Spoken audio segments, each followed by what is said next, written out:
Daroogyo qabyaaladii ka daran furuqiyo daacuuna dagaalada skayuhna waa dabarka aaniye dalkayga burburay iyo fakhriga dowladda asiibay dagaalada nabaad guuray iyo dahabka maaroobay dilka aan ujeedada lahayn iyo dariska eedoobay dambi nimaan lahayn oo sidii daara lagu tuujo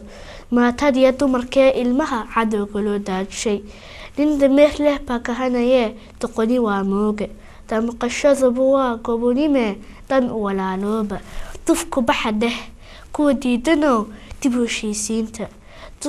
duqowdii waxgaradkow fursadan dahbi kaa qaata madaxdaana soo dooranayow shacabka daaweeya aqoon-yahankii lagu daalayow daynta soo celiya culimada dariiqooyinkow daacad wax u sheega dadweynihii shacabkow ciida dib u heshiisiinta